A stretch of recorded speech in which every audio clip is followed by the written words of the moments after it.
time and grief we go. Gotta learn to let it go. Once asleep, now awake, feeling every breath you take. Welcome to Wake the F Up podcast, hosted by Alix and David Long, where we talk about living consciously and helping people uncover their essential selves so that they can stop sleepwalking through life. Our goal is to create a safe space where our guests can share how they've decided to wake the F up and become mindfulness experts through their own emotional healing journey. Welcome to Wake the F Up podcast. I am Alix Long, your host, along with my husband and co-host, Dr. David Long. Hi. We are here for part 2 of the 5 steps to heal from loss. So we're super excited to have you back today as we dive into the second half of David telling us this personal story through the 5 steps that I've identified are the way to heal from loss. We're focusing on self-love, focusing on going inside, and so let's dive right back in. Okay, so step 4 is a little more challenging, okay? So they get a little more challenging because this is where it starts to take from sort of like survival mode into resiliency. 4 and 5 is choice. Yeah. I find when people get stagnant at the steps, let's say, I'm not going inside. I refuse to feel. I've heard that. Yep, I'm done. And I actually said this, which was so crazy. I said, all I'm gonna do is work every single day. I'm gonna be the best studio owner ever. I was thinking about you when I was talking about my poor coping strategies and how you really, I think you were able to do it longer because it was a relatively good coping strategy.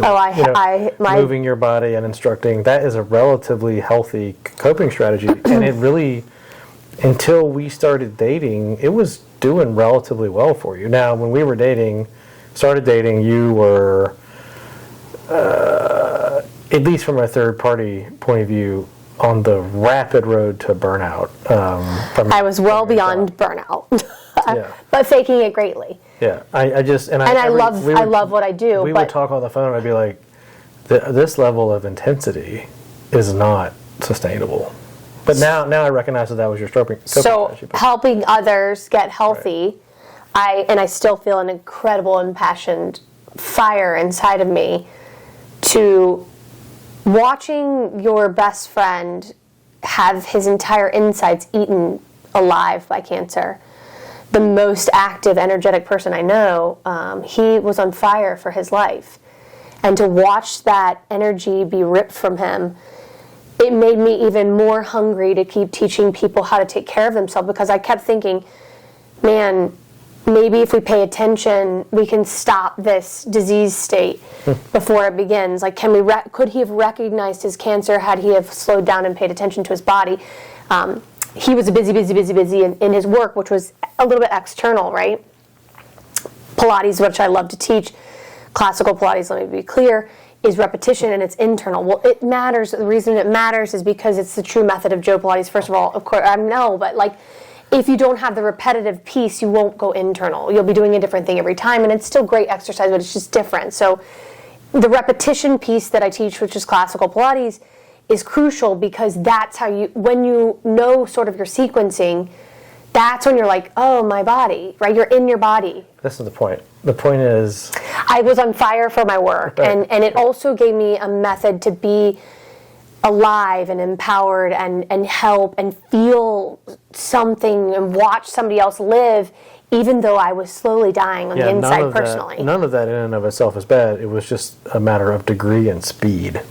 I also was solely alone. Right. The life insurance that Carl, I was so grateful to have any of it, was gone in 3 seconds. It wasn't very much. I had to close down 2 restaurants, really one by myself, but it was extremely expensive, and I'm still working out of this disaster. I was out of money in 5 seconds. And Pandemic hit, my business closed for 4 months. So it was a ferocity within me to stay alive, but I had to fight for my children to maintain our life, and then I had this pressure to provide. And even though Carl was dying for a long time and I was often providing the majority of the stability in our home, he was insanely productive and such a good provider that he would do consulting from bed with chemotherapy dripping in or treatments dripping in and make sometimes more money than me in a month, in a week, so whether or not you realize, caregivers sometimes don't have partners who are able to do that. I always felt the instability of it, but he was a wonderful provider, and not having that peace was extremely stressful. Yeah. So, long story short, yes, I needed to go inside, and when I started to listen to myself just like you, I found relief. And then step 4 is really choosing yourself first. It might be a continuity, but it's a conscious, so now we're getting conscious. Now we're getting really conscious. So how did you choose yourself? So again, that was, I'd give therapy 100% credit for that. It was a natural next thing, but I would have never gotten there without the initial normalization and comfort of therapy. But once the therapy normalized and comforted, and you started to trust. And I had some tools to actually get through a day. That was a critical part of the initial therapy. Then I started answering the questions that I was asking. Mm-hmm. Who am I? What do I want? Give me an example of something you chose for yourself that was conscious. I chose to love again. I knew when I started to ask myself the questions, a resounding answer that I continued to have was that I wanted to love and be loved. And pretty soon after that, we met. That was a recurring answer to me, that what I wanted out of what I wanted and needed. I would have never asked that question before, really. So yeah, did that go against what others were? Oh, definitely. Thinking you should do? Definitely. Although in their defense, I didn't ask. I never really ran anything by anybody. I was trusting myself. For the first time in my life, I was asking myself what I wanted, answering for myself, and listening to myself, and then doing it. Choosing you. Yeah, I had never really done that. Most of us don't. I know. I mean, I think a lot of us just live in this kind of codependent haze, and even think it's great that we don't do for ourselves. Well, martyrdom is like, you're taught that love is sacrificial. Right. And love, to some degree, does require, parental love especially, some sacrificial energy. But I want to remind the listeners out there, if you feel that your love is, and it is work, right? It's communication, and it takes energy. It's energetic explanation. You have to give. Mm-hmm. But if it feels like martyrdom, like woe is me, look how hard I'm working, mm-hmm. You've crossed a threshold into an unhealthy space. Do you agree? Yeah. I think that's a symptom of an unhealthy deal. So check in on that. That was the first time that I was really trying to take care of myself. And my therapist made the point that if I don't, I'm in therapy, to help with my kids and help with my relationships and blah, blah, blah, blah. That's what I told her, that I was there for. And she just made the point that was very poignant to me, that if I don't take care of myself, that I won't be able to do any of those things. Mm-hmm. And I did feel, particularly for my children, a real deep drive to take care of them. And that probably definitely sustained me for a bit. And that I was unable, or I felt that I was unable to do that, and I couldn't do it if I didn't take care of myself. Which I remember explaining that to the kids when we moved here. It was so confusing to them why we had to move, or why are we moving here. I don't want to say they didn't want to move. They did want to move, actually. Interestingly, all of them did, right away. Right away. Within 6 months, we had a little family, sit down. There's just all 4 of us were in the same place at the same time, and I was I told them I had been thinking about moving and selling the house, and they 100% jumped on. They're like, "Yep, let's get out of here." No one said they wanted to stay. Now, one of them wanted to stay in the same town, but he definitely wanted to leave the house, and But the other two were like, we can go wherever we want. And I don't know what I was talking about there, but I think you were saying that you're choosing yourself, and that was there was a difference between right. therapy where you were like taking care of them. And when I would explain to them, I was like, hey, this is why I think we need to do this. They understood, that in order for me to help them and to be a good parent for them, that I needed to live the life that I knew that I needed to live.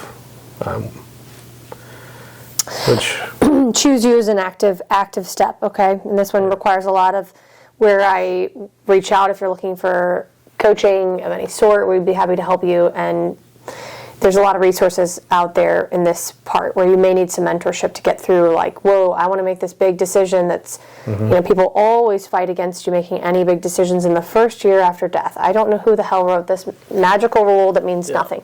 You're going to make all kinds of decisions forced, and some of them will be totally batshit crazy, and you might look back and be like, whoa, that wasn't that great, but it doesn't really matter. What you're learning to do is trust yourself, and then once you learn to trust yourself, then you're learning to choose yourself. And what choosing yourself means is we've now accepted that we're alone.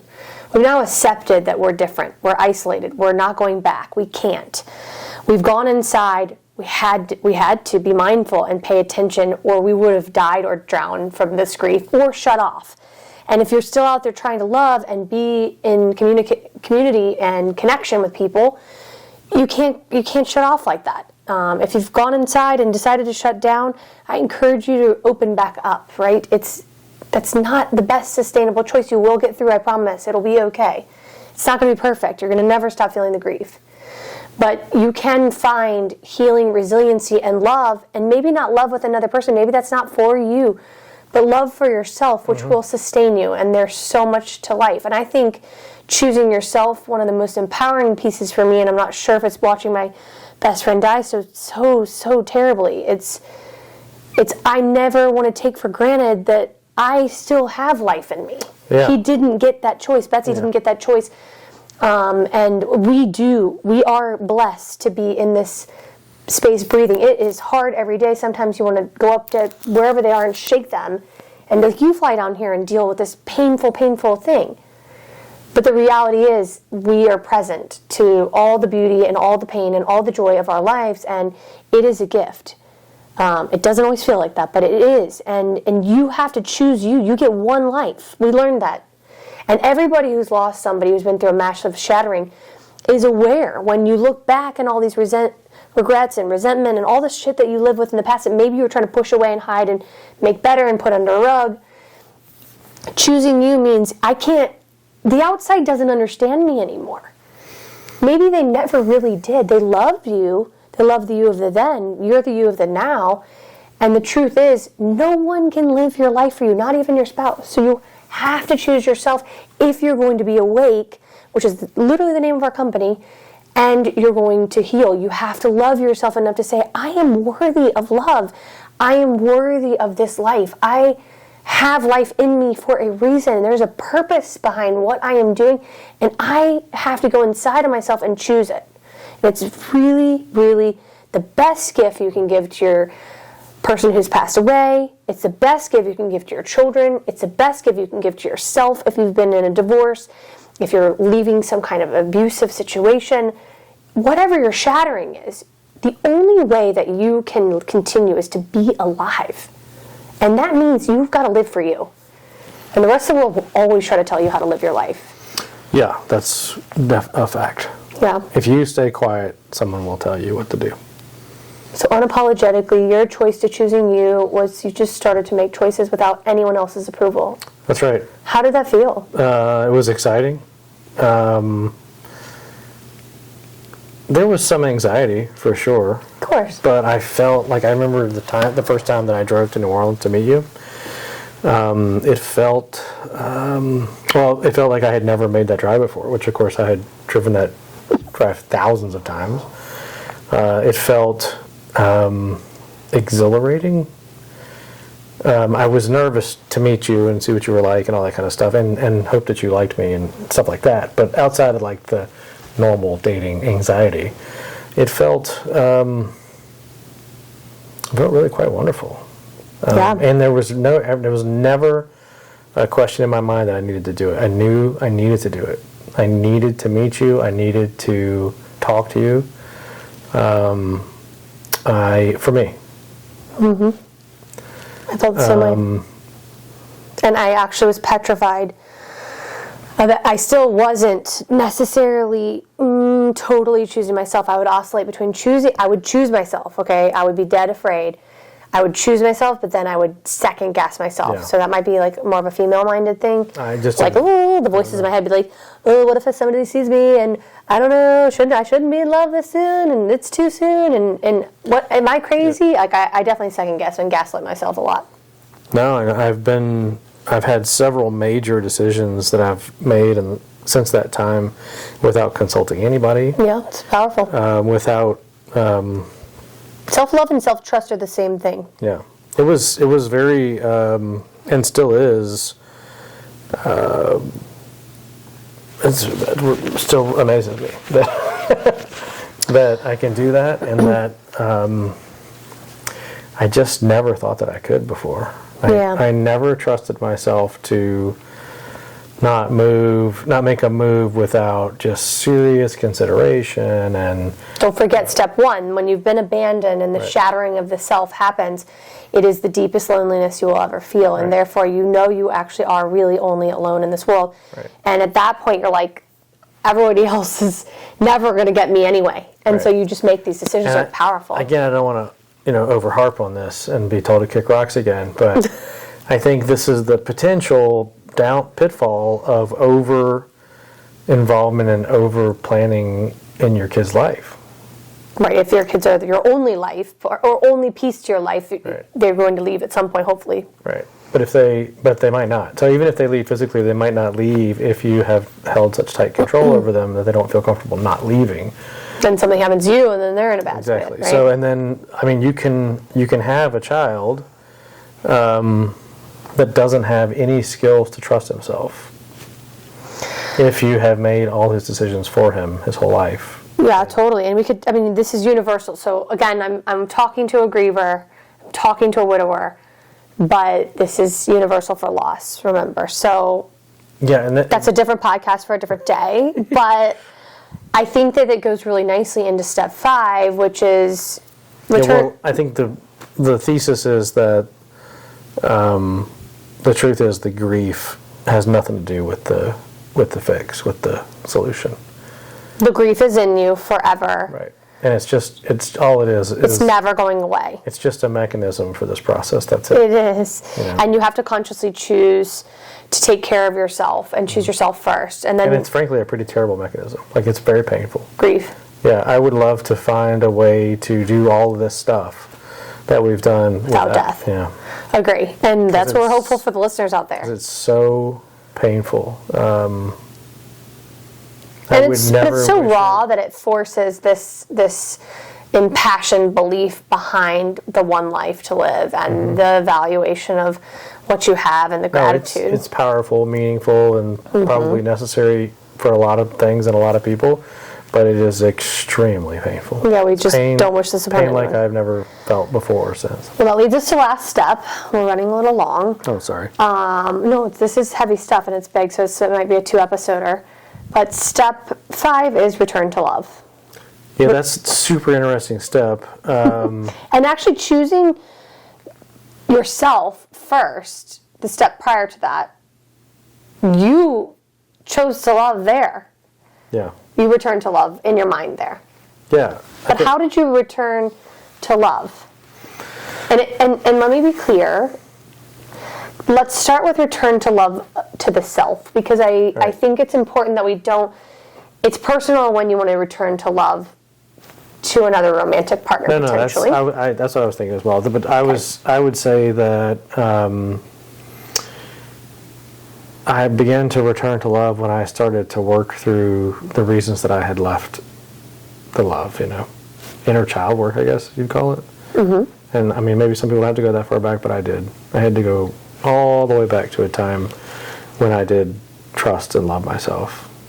I was very young. And go back to that point and try to figure out what all the forks in the road in your life that led you to be closed off and not available and far into feelings and self-loathing and self-questioning and all those things. I think that's, and spending a ton of time inside. Spending a ton of time inside and just feeling, and this is still a struggle. I mean, it's not like it's over. But just feeling that that I'm okay. Yeah. And that as you are. Yeah, exactly. You love yourself for... Right, that I actually really don't have to do anything. I can just be myself. And that's enough. Yeah, I don't have to drink the right wine or be with the right person or make the right amount of money or all that stuff. You can still feel those old pulls. But when you get rid of them, you're left with yourself. And the truth is, you start to see who you really are. And you start to become who you really are even more so, because you are doing your thing, right? And kudos to people that do this from the beginning. Yeah, self-love is really, really hard. Yeah, if you could love yourself from the very beginning and then continue that on, that would be amazing. I think it would be extremely difficult, and that's the only reason for that is that as we age, our coping strategies have to change, right? So maybe the coping strategy that got me to where I am right now was not very loveful for myself, and in fact, had I had a lot of love for myself, might have been a negative in certain homes, right?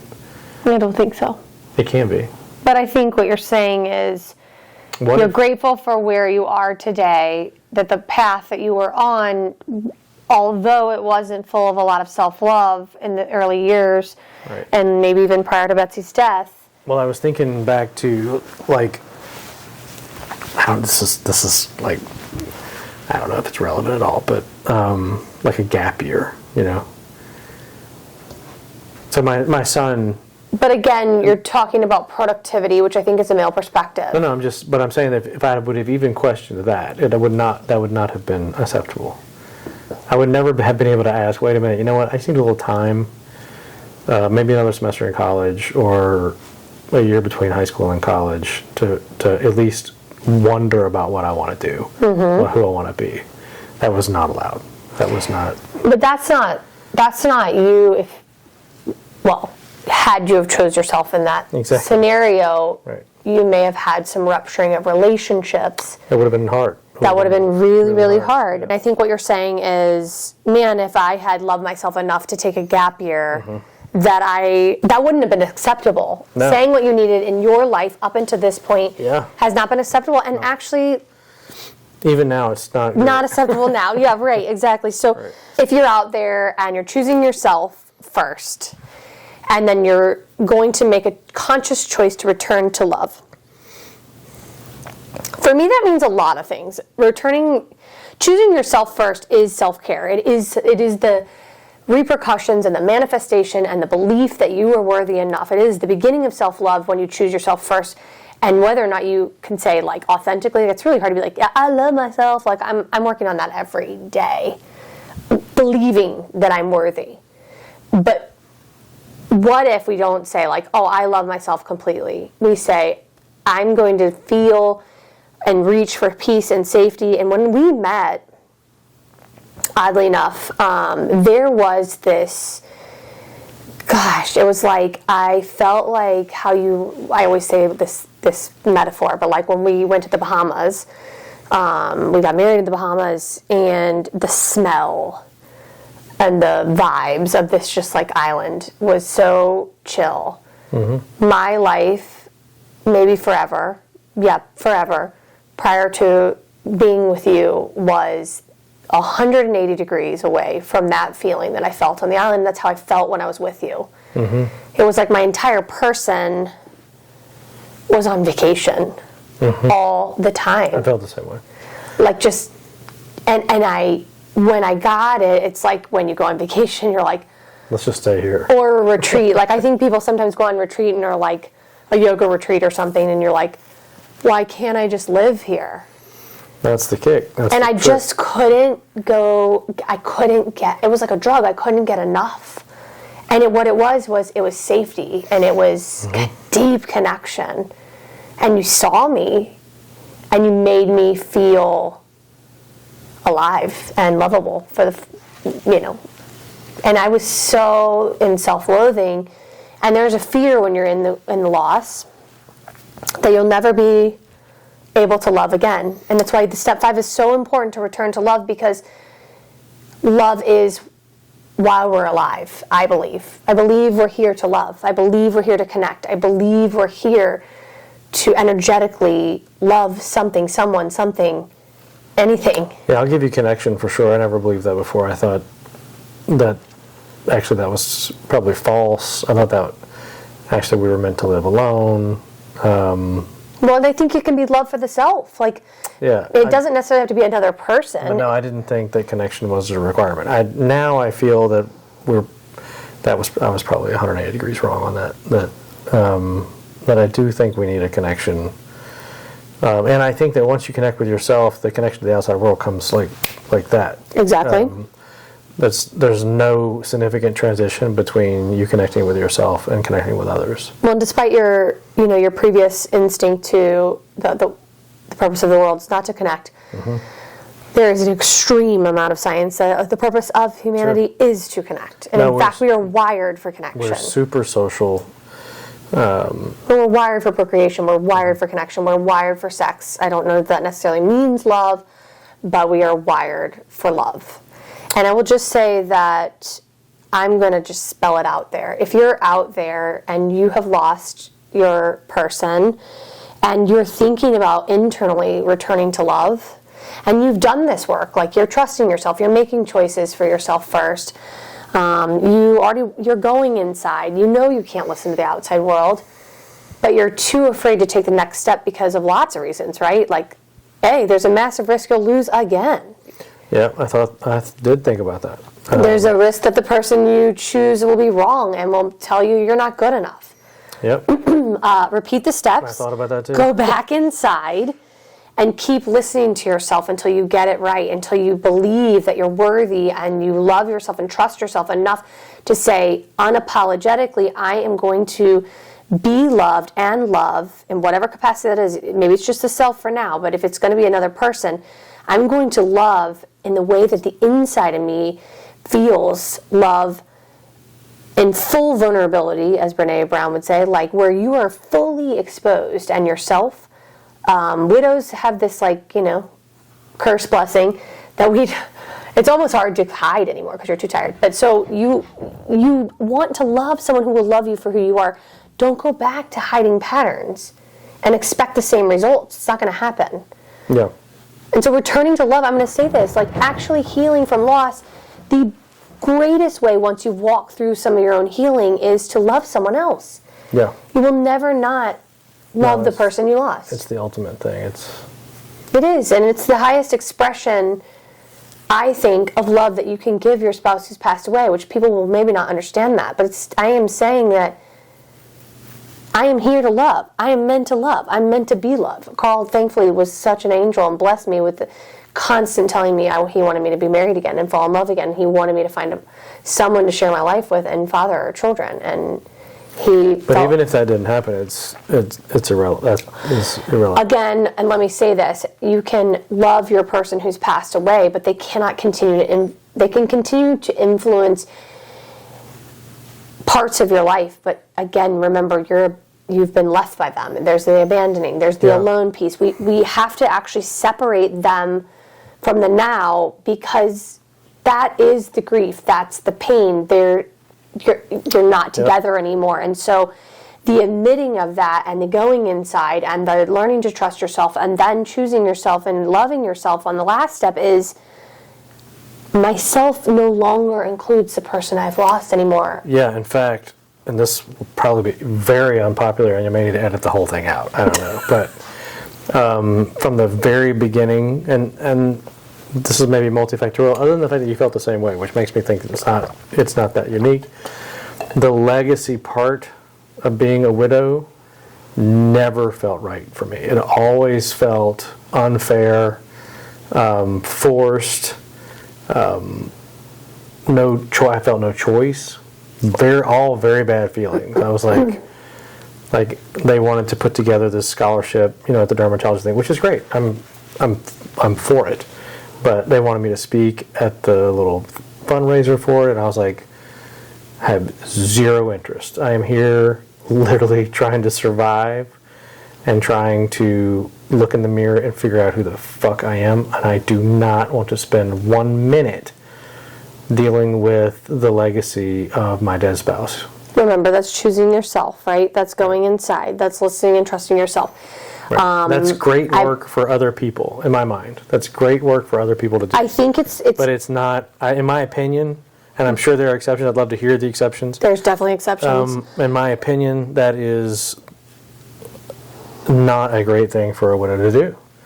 I really don't think it is. Because I think authentically, if I'm honest, you and Betsy had a little bit of friction upon the death. And you also had problems with the legacy stuff. Yeah, well, I agree. We have some agreements on that. So I felt like it was challenging for me to do legacy work, although in theory it sounds amazing to do cancer work and all that stuff. But 5 years of caregiving and in cancer world, I definitely always reach out and help cancer spouses, anyone who reaches out to me in a cancer journey. I'm always trying to be a one-on-one support system for that because I have a lot of knowledge base. But if we're talking about putting philanthropies to me and fighting cancer from a philanthropic standpoint was not where I felt compelled to put my energy personally. I donate to cancer all the time, quietly, individually, but I felt like the legacy for me was this work, which is I had to go inside, I had to heal myself, I had to become the best version of myself so that I could mother these children of mine. That's the way I felt too. And I think if you get a lot of pressure to do all this like external appearance that you're like, putting on all these things and it doesn't feel authentic to you, like anything else, go inside, listen to self, care for yourself, choose yourself first. So I think should have these go back to the that steps. as an example of another instance where I trusted myself. Like, I get this phone call, we'd really love for you to speak at this thing, and we weren't ready for that. Raise a lot of money, and I thought about it very briefly, and I was like, nope. And reminder to those of us out. I knew that was the right answer for me. I trusted my instincts, even though before I might have just done it, and not wanted to do it, but still done it. I was past that point. At that point, I was listening to myself. So I think that then maybe we can recant a little bit about some legacy feels really good. Like I have a really good friend whose husband died of brain cancer, and she is doing great things, and I think she finds a lot of empowerment in that. I would just say that I think if your relationship, and this is longer marriages maybe, if your spouse dies and you didn't get all the time you wanted with them and you didn't get the life that you would have had you have known this was coming, and a lot of us feel this regret, and their job, which all of our jobs take up a lot of our time, right? We spend more time with our coworkers than we do with our family sometimes.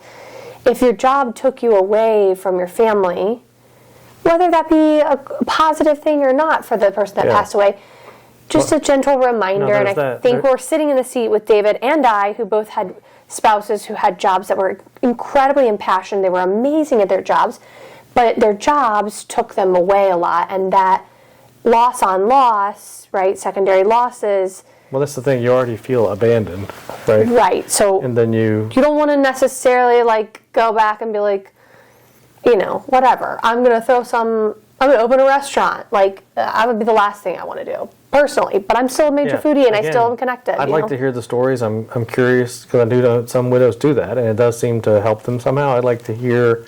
I'm curious how that it helps them and how that it ends. How after 5 years of philanthropy or whatever, or 10 years or a whole lifetime of philanthropy, how does it help? And well, technically we're kind of doing a philanthropic thing here. And we actually are using our experiential knowledge to reach out to others who are walking our path. It's a little different, but this is definitely a give back for me.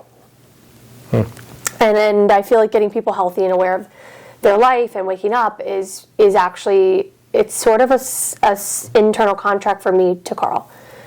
That it is my way of helping others, and I wish that I could have known and been a better spouse and helped him to pay attention more so that he could have taken better care of himself. And I don't know if that would have prevented cancer, but my gut instinct would say that had he have taken better care of himself in terms of going inside, as we're talking about, and loving himself, he might have caught this cancer well before stage 4, but maybe not. It was a silent cancer. You just don't know. Like, we talk about this a lot, about Betsy too, and I just want to be clear that it's okay that you're upset about that. I don't feel that way at all. It's okay. It's okay that if you don't feel that way out there and you're listening. Like, that's the individuality behind the grief. The steps are a way to build resiliency, and how you choose to take care of yourself first and return to love is so unique, right? It's so unique. And so some people love to do the memorial thing, some people don't. Yeah, I think it's okay either way. Well, did that end you on a stumper? I just disagree. I just don't feel that way. And that's okay. I consider philanthropy and legacy work something you do for that person that's dead. And I have a problem with that. I am definitely not here for Betsy. I am here for me and you and whoever's listening, and that's it. And if Betsy were here, I would love to do this for Betsy. But she's not. So I'm not doing this in any sort of way as a legacy or in any way for her. Well, listeners, I just want to appreciate everyone for tuning in. You can edit that out if you want. I don't care. We're not going to edit that out at all, because I think this is really important to highlight that when people die,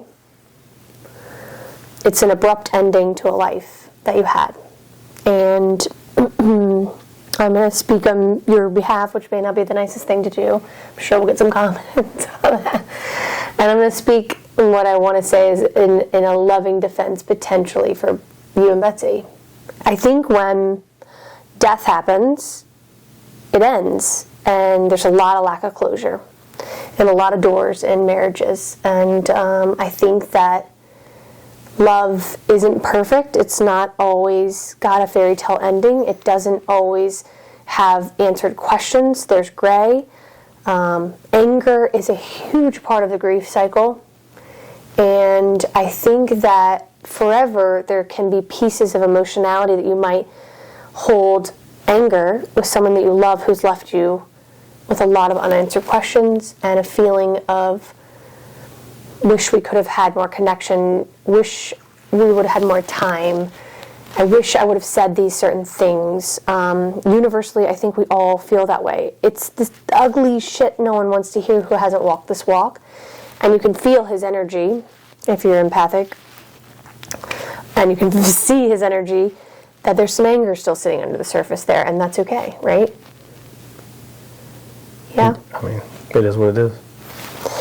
It is what it is. And we will continue to process alone, which is why self-love is so important, because you can't process a relationship without the other person. And so there's parts and pieces of it sometimes that the only side of loving yourself and processing yourself is to say, we did the best we could in the timeline that we had.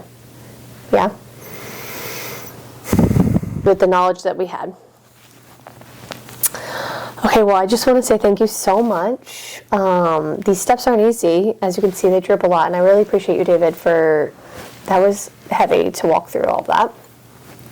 And it's really cool that the listeners get to hear your story. And I think you're super brave, and you know how much I love you. I love you too. And just because we don't have it all in this pretty picture like social media wants it to be, and we can't memorialize or do things always in this like honoring, right? The pedestaling of our loved ones isn't always easy to do. Yeah, but this is part of listening to my feelings, and I feel a certain way, and I'm not going to pretend like I don't feel a certain way. Well, that is going inside and loving yourself. I can't ignore it. It is the way I feel. And so we're encouraging that in this company because it is your truth, and you have a right to your truth. And everyone out there has a right to their truth. If you feel any sort of feeling that the rest of the world can't really swallow, that's part of the loneliness. Yeah. Right? And it's also you're not alone at all, because ask any other griever, they're going to tell you that they have similar ribbons of the same feelings in different capacities, in different scenarios, and it's different lives, but same. So like, subscribe, join us. We're walking down a grief path. Not always easy to talk about all this stuff, but super powerful today, David, and I really appreciate you letting us get inside your brain of the grief story. Man, I want to look again. I don't think so. I don't think you'll find that to be true, but we're here about waking up, and these steps are kind of cool to normalize. They're not easy. Thank you so much for joining us today. I just am so thrilled to be able to offer you guys these steps. And no matter how difficult sometimes they are to walk through, right, none of the healing journey is ever without pain, without difficulty, without working spots. And so we're just so grateful that you took the opportunity to listen to these steps.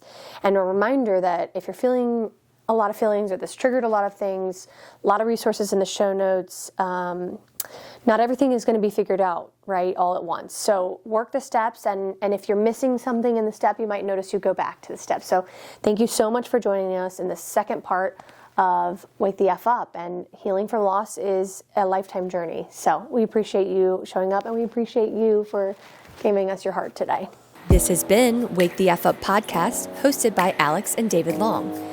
Be sure to check out other episodes where our community of experts share tools and ideas to help you wake to the life inside of you.